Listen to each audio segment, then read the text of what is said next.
Vamos a darle el beso de las buenas noches a nuestros espectadores con las Las bolufrases. holofrases, las de siempre, como siempre, es la tradición que más vamos a respetar, las holofrases de la semana. Esta semana tenemos una variedad de temas, ¿no? A veces tenemos como un tema que domina la agenda y todas las frases salen de un tema similar. Acá tenemos tres temas en particular. Sí. Y no Digamos, estamos dando menciones de honor que hay varios que se lo merecen. no, sí, bueno, lamentablemente en la Argentina a veces hay una sobre oferta de volufrases, pero bueno, hay que limitarse porque si no hacemos un programa exclusivo para frases, estamos toda la semana recopilando frases y y después todo el programa hablando de esas frases y riéndonos de sus autores. Pero bueno, tampoco es algo que rinda, así que nos limitamos a tres, hay algunos, a veces cuatro, pero en fin. Eh, Así que, bueno, en este caso los tres temas que vamos a estar tocando para las holofrases, que son los temas, digamos, sobre las cuales se generaron las frases, son el tema del aniversario del fallecimiento del fiscal, fallecimiento no, del asesinato del fiscal Nisman, el caso Venezuela y el caso, bueno, permeante que continúa del famoso Me Too y el mira cómo nos ponemos y las actuaciones de violación. Pero bueno, empezamos en sí con las frases. Sí, dale. Bien, empezamos con la frase número 3, digamos en orden descendente. Eh, Tenemos una frase de Pablo Dugan sobre el caso Nisman, como comentábamos, que es uno de los temas que estamos comentando. El periodista, que es autor del libro ¿Quién mató a Nisman?, lo que nos dice es, el homicidio de Nisman es una falsa noticia, por eso hace 4 años que se está investigando y no se consiguió nada. No hay ninguna prueba de asesinato ni hay asesino. Esto es lo que dice el expediente y los expedientes siempre dicen la verdad. Julián, te voy a dejar eso a vos, por favor. Sí, me va a agarrar unas ASB al hablar de Dugan. A ver, Dugan, no agarraste un expediente en tu vida. Cualquier persona que agarra un expediente, especialmente en Argentina, sabe que si hay algo que miente en esta vida es el expediente, y por eso es que tenemos un juez, y por eso es que tenemos dos partes. Una parte va a decir la verdad y otra parte probablemente va a mentir, o las dos mienten, o las dos dicen su versión de los hechos. Es todo confuso, cada uno presenta los hechos que le parecen relevantes, cada uno presenta los hechos que le parecen convenientes, y en el caso de un homicidio, obviamente va a haber un imputado, o más de un imputado, o bastantes personas que tengan intenciones de hacerlo pasar por suicidio, como fue este caso, que van a intentar poner toda la carne al asador para que no parezca que el homicidio fue un homicidio, o para que parezca, por ejemplo, en el caso de Lagor Marcino, que él no tuvo nada que ver con el homicidio demostrado homicidio.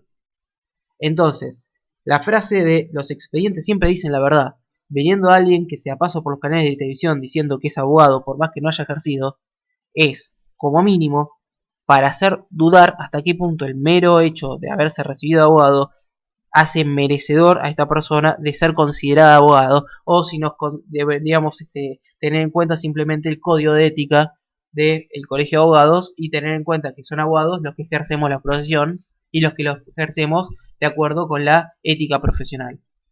Si es el segundo criterio, este muchacho no es abogado, bajo ningún punto de vista. Eso es lo mínimo que puedo decir. Ahora, desde el punto de vista más práctico, estamos hablando de un tipo con un tiro en la nuca. No es una forma de decir.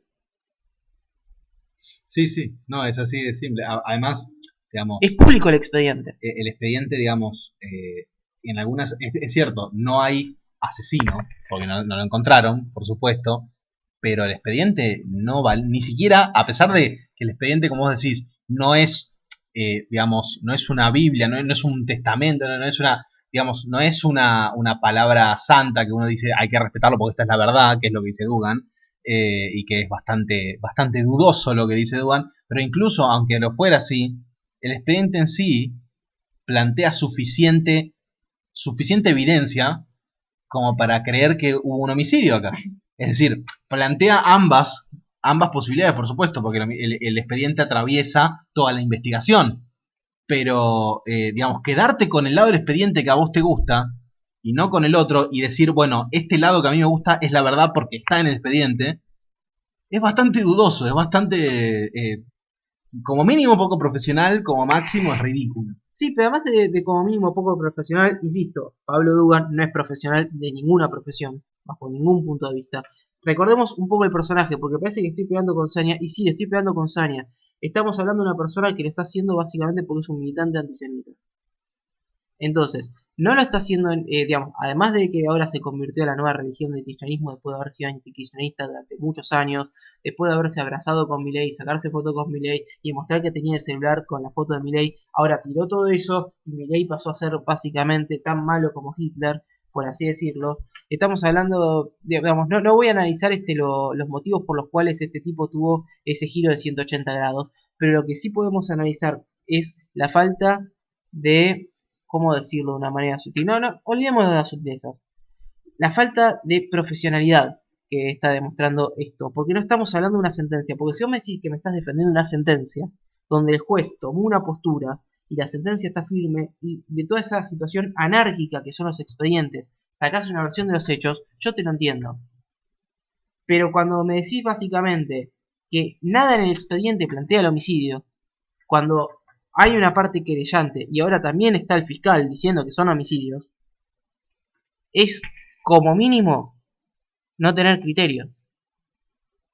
Y estoy siendo muy generoso con Dugan.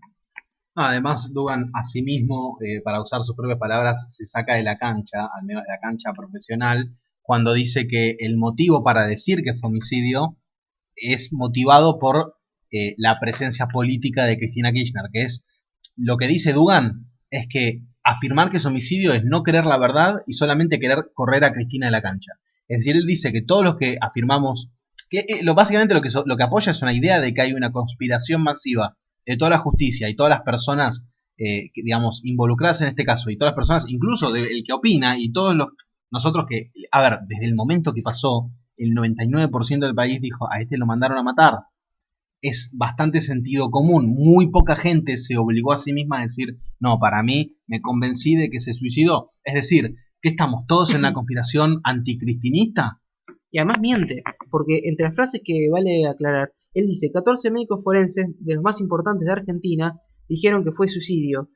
Y no hay signo de que haya habido homicidio. Está bien, pero hubieron más de 14, digamos. Hubo más pericias. Hubo más pericias. Y la más reciente dice que fue homicidio, incluso se habla de 2 personas en el baño con Nisman. Hubieron peritos, hubieron consultores técnicos de parte. Y la verdad que hay muchos que están diciendo que fue homicidio. Y si vamos a hablar de prestigio, el prestigio está más, digamos, hay gente más prestigiosa por parte de los que están diciendo que fue homicidio. No nos olvidemos del caso célebre de la fiscal Fein, que ahora ya no ejerce, que esa fue la que planteó el asunto del suicidio originalmente. Cambió de fiscal y se volvió a hablar de homicidio desde parte de lo que es la acusación oficial, sin mencionar que la parte querellante siempre estuvo mencionando eso, y además miente y miente mucho. Está hablando de que Nisman, y estas son cosas literales que está diciendo, Nisman estaba, en un momento llega a decir que Nisman estaba preocupado porque iban a descubrir que estaba gastando la plata en prostitutas. No es serio, no sos serio. Lo que le pasa a Dugan es que está mezclando la campaña de desprestigio posterior a la muerte de Nisman que se generó, no, incluso no posterior a la denuncia de Nisman, que hubo, yo me acuerdo muy, muy claramente de esa semana, que incluso una vez muerto Nisman quedaban era como petrificante saber que esos carteles se habían puesto antes de la muerte de Nisman. Hubo, no sé si se acuerdan, los que trabajamos, yo trabajé cerca del Congreso Nacional, y había carteles puestos al lado del Congreso de fotos de Nisman con chicas que no sé si eran prostitutas, pero con mujeres, como diciendo, este es tu fiscal, o algo así, como diciendo, tipo, este es el que hace la denuncia, como desprestigiándolo. Y esa campaña continuó después de su muerte. Pero me acuerdo que fue un shock muy fuerte ver esa campaña durante la semana y que luego lo asesinaron y quedó ese cartel como, es decir, se sintió como que había sido atacado por el lado público y luego asesinado, y obviamente uno no puede evitar sentir que hay una correlación entre ambos hechos. Pero lo que le está pasando acá a Dugan, incluso asumiendo su mejor voluntad, es que estaría confundiendo, que incluso yo sé que vos no, pero personalmente me gusta al menos ir al lado medio como socrático y decir, ok, asumamos que lo que estás diciendo lo estás basando en una profesionalidad y estás tratando de juntar los hechos, digamos, de la mejor manera que podés. Estás mezclando la campaña de desprestigio que hubo posterior de cosas tapadas de la vida de Nisman que salieron después porque alguien se puso a cavar, con el caso de la denuncia. No tiene nada que ver por qué Nisman, justo en la semana en que genera la denuncia contra Cristina, que es una denuncia de las más relevantes de la historia argentina, porque es una causa, era contra la presidenta en el momento en ejercicio,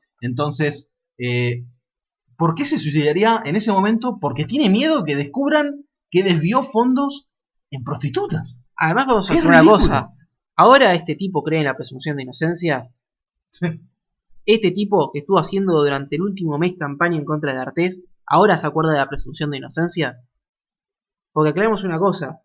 Nosotros no estamos dando por sentado que lo haya matado a nadie en particular. Estamos hablando simplemente del hecho. El hecho es, lo mataron. ¿Quién lo mató? ¿Por qué lo mató? No tengo idea. Y si tengo alguna conjetura, me la guardo para mí, porque no tengo forma de mostrar quién fue.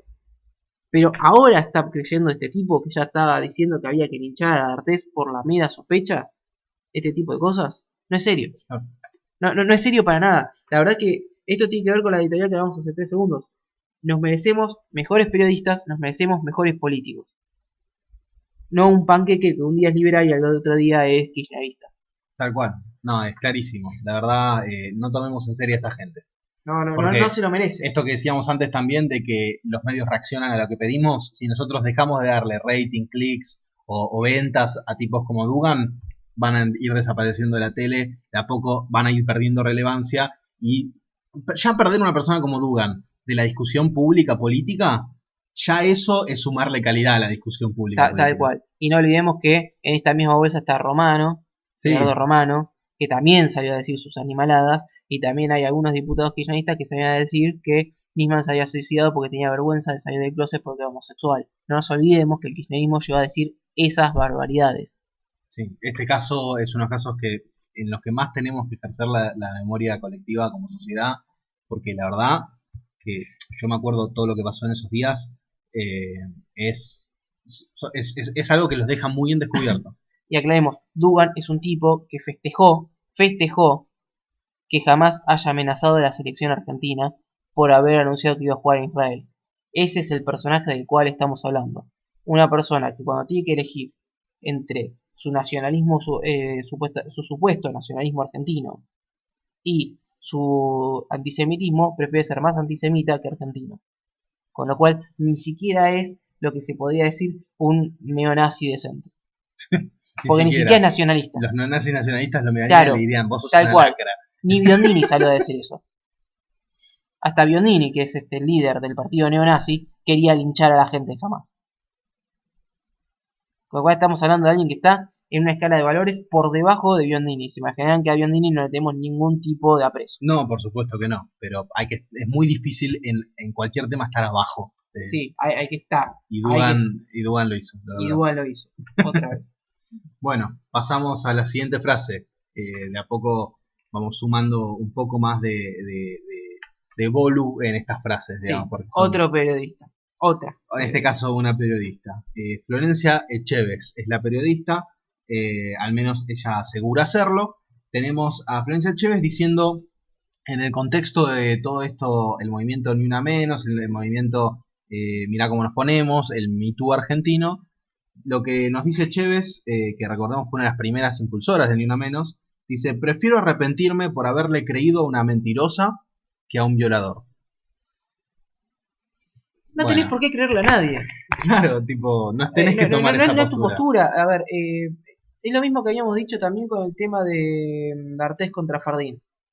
Acá no vamos a defender ni a uno ni a otro y no vamos a dar por sentado que uno y otro dice la verdad. Porque si damos por sentado que Fardín dice la verdad, vamos a dar por sentado que D'Artés automáticamente es un violador independientemente de lo que diga la justicia. Y si al revés estamos haciendo caso a D'Artés, vamos a dar por sentado que Fardín es, como mínimo, culpable de injurias, calumnias y falsa denuncia. Entonces, ¿qué es lo más sano que puede hacer alguien? No tomes postura. ¿Por qué? Porque no tenés los elementos probatorios para tomar postura. No estamos hablando de un caso público y notorio con pruebas como es los casos de corrupción del kirchnerismo, que con o sin sentencia tenemos pruebas y nos podemos volver todos parte querellante. Y que ahí sí nos volvemos todos parte acusadora. Estamos hablando de conflictos penales entre terceros, que generalmente los que opinan no leyeron el expediente. Insisto, hay una diferencia enorme. A tal punto es tan enorme esa diferencia que entre un caso público, como podría ser un caso de corrupción, y un caso de un particular, la figura de lo que sería, por ejemplo, las injurias o las calumnias, uno los protege y el otro no. Una cosa muy diferente es acusar a los políticos por corruptos, que ahí es donde todos estos periodistas se acuerdan de la presunción de inocencia, y otra cosa es acusar en casos particulares por falsa denuncia o por algún delito, en este caso una violación. Que es exactamente al revés lo que debería suceder. Es no entender el concepto más básico del derecho penal argentino. Pero, Artículo 18 de la Constitución Nacional. pero Julián, ¿no era que la presunción de inocencia era solamente para la justicia y no para los medios? Como decía, ¿quién había sido? Moria Kazán. No lo dijeron muchos. No sé quién fue que lo dijo. La verdad es que lo repitieron muchos. Desde el hijo de Leuco hasta, bueno, obviamente esta periodista de recién. Lo repitieron prácticamente todos, hasta algunas periodistas que a veces me quedan bastante simpáticos, como Prager, que no es Denis Prager, Débora Prager. Denis Prager, obviamente, Sí. tenemos un respeto bastante más profundo, pero estamos hablando de que varios periodistas, incluso aquellos que son respetables, estuvieron repitiéndose a sí mismos ese mantra que es incorrecto, porque insisto, tienen responsabilidad profesional. Y esta periodista, Chévez, perdón, tiene una responsabilidad profesional. Si publica una noticia que resulta ser incorrecta, le va a caer una responsabilidad más grave que lo que le podría llegar a caer a, sin ser digamos, despectivo, a cualquier otro ciudadano, como por ejemplo nosotros, que no tenemos tanta llegada al público. Bueno, a mí particularmente me caería una sanción más gravosa por mi profesión. Está más expuesto. Claro. Pero no, en este caso, digamos, Chévez es no solamente una periodista, digamos, que trabaja en televisión, que se la ve, que habla en radio, que tiene entrevistas de este tipo con varios medios. Es una escritora, es una autora, digamos, publicada, que tiene sus libros constantemente en los medios, en las librerías, entonces está promocionando constantemente esto. Y como fue una de las precursoras, más que nada en las redes sociales, del Ni Una Menos, que más impulsó todo esto, por supuesto que su voz llega a mucha más gente cuando se habla de estos temas. Entonces hay una responsabilidad que viene con eso, claramente. Sí. Insisto con lo mismo, la perspectiva de género es inconstitucional. Sí. No es una forma de decir. Te vamos a tatuar esa frase en un brazo, así vas por la calle y se la mostras a ti. Exactamente. La perspectiva de género. Hace poco compré una revista de psicología para ver básicamente cómo opina, entre comillas, quien está de la vereda enfrente. Bueno, justo me topé con varias, y una en particular que es de los psicoanalistas. Y lo que proponen es, esa revista en particular, no estoy hablando que todos los psicoanalistas y todos los psicólogos estén teniendo esto, pero esta revista en particular pedía reemplazar con perspectiva de género principios básicos de la Constitución como la igualdad ante la ley o la presunción de inocencia. La perspectiva de género es inconstitucional, no tiene relevancia jurídica, y cada vez que escucho a alguien, especialmente a alguien que dice ser abogado, decir que hace falta más perspectiva de género en la justicia, me da la sensación que tienen ganas que retrocedamos a la época de la Inquisición sin escala para empeorar nuestro sistema judicial, no solo el penal. Insisto, la discriminación positiva atenta contra la igualdad ante la ley y es simple y sencillamente una discriminación, porque es positiva para el que recibe el beneficio, pero es negativa para todos los que quedan excluidos. Deshacernos de la presunción de inocencia también es peligroso, porque si no hay presunción de inocencia, si no hay estado de inocencia, a mí me gusta personalmente más el término estado de inocencia, el estado natural de todo ser humano. A todos se nos tiene en cuenta que somos inocentes. Entonces, si nos deshacemos de eso, ya no tiene sentido tampoco el derecho a la defensa. Y así podemos hablar de un montón de derechos constitucionales que quieren tirar abajo con una ideología. Y estamos retrocediendo. Sí, básicamente se cae el derecho occidental liberal que construyó el occidente, que como bien decíamos durante buena parte del programa es más próspero que nunca y que le dio más prosperidad al mundo que nunca, de a poco. O sea, es decir, hay gente que contradice esto diciendo, bueno, no, esa es la falacia de la slippery slope, decir que es como esto es malo, va a llevar una cosa peor y otra cosa peor, pero no, es claro que en la sociedad y más que nada con estas cosas hay causa y efecto. Como bien vos decís, si de repente no se puede garantizar que las personas tienen un estado de inocencia hasta que se demuestre lo contrario, ¿por qué les dejaríamos que se defiendan? Si ya sabemos que son culpables. Exactamente. ¿Cuál es la necesidad? Entonces, y así vamos de a poco digamos, es el dominó, va tirando al siguiente y así hasta que llegamos a andar a saber dónde, porque empezamos a perder de a poco derechos como justamente la presunción de inocencia o La el igualdad estado ante la de ley inocencia. y todo un montón de principios que Exacto, son fundamentales. La libertad de expresión también. No olvidemos el caso de Boy Checopar. tal cual. El caso de Sí, Boy un Checopar, triste sí, sí, caso. para los que no conocen, Babi opinó en contra del feminismo y tuvo que firmar una probation en la cual durante todo este año va a tener 20 minutos de programa dedicados a una feminista de la cual él no puede opinar ni antes, ni durante, ni después sobre lo que estuvo opinando la feminista. Claro. Pero Sí, bueno, básicamente fue una expropiación de alguna forma un espacio de su programa de parte de una ideología que no es la de él, por supuesto, exactamente. forzosa, digamos, a través de medios digamos, de coacción que él no puede resistir de ninguna manera porque incluso ya firmó esa probation. Sí, la verdad un caso muy triste para la libertad de expresión. Y ahora se arrepiente. No lo escuché en estos días, Lo pero no me estoy escuchando y sorprendería. se arrepiente. Es que sí, supuse tarde o temprano iba a terminar cayendo en que Sí, la decisión que tomó no fue la sí. correcta. Firmar esa Irónicamente, probation. se conmovió por una carta que escribió Agustín Laje y la leyó en vivo, así que para aquellos que, digamos, yo la carta la había leído en Infobae, así que aquellos que la quieren en Infobae está, y si no la pueden ver, digamos, encontrar en YouTube, también leída por la gente del programa de Babi. Claro. Así que cualquiera de las dos opciones son muy interesantes. No. Bueno, vamos con el puesto número 1. Vamos a la última bolufrase de la semana. Esto ya parece un poco de bullying a la pobre señora, pero la verdad que y voy a volver cuando terminemos de decir la frase a lo que decía la semana pasada porque teníamos otra frase, en este caso de Eve Bonafini, que tenemos otra frase de ella. Pero quiero enfatizar luego de por qué seguimos dándole puestos tan importantes a esta señora. ¿Qué dijo Eve Bonafini? No sé, decime vos. Bueno, lo que nos dice Eve es que es lo lógico, que todos lo sabemos, los buenos los ciudadanos de bien y deconstruidos y con conciencia de clase. En Venezuela hay democracia pura. Yo no sé qué entiende por democracia esta mujer, ¿Te lo sinceramente. explico? Lo que dice es, Maduro ganó porque lo votó el pueblo. Por ende es democracia pura. Fue votado por un pueblo, palabras de ella, que sabe votar. Un pueblo que no se equivocó. Por supuesto comparándolo con el nuestro, que sí se habría equivocado al votar a Macri. La Así verdad que me que encanta esa es esto. su Sí, sí, explicación. sí, me encanta, porque es como que si ganamos nosotros, entonces es democracia pura. Si perdemos, entonces Macri basura, vos sos la dictadura. Exactamente, por supuesto. E incluso, porque Eve no tiene desperdicio, cuestionó algunos sectores de la izquierda, porque incluso hasta la izquierda a veces tiene sus límites, incluso a veces cuando se va un poco a los extremos ideológicos, igual ve que está tocando un límite y dice, no queremos superar esto por temas de lo que sea, de esencia al menos, más que nada con el caso Maduro. Cuestionó un documento que se había difundido desde la izquierda, que era muy crítico con Maduro y que lo declaraba ilegítimo y básicamente lo llamaba digamos, en pos de Venezuela, digamos, dar un paso, digamos, al costado. Lo que dice Eve es, me da vergüenza ese documento infame, me da vergüenza que digan que son de izquierda, ya no quiero ser de esa izquierda. O sea, esto es morir, es como dicen los yanquis, elegir una colina para morir.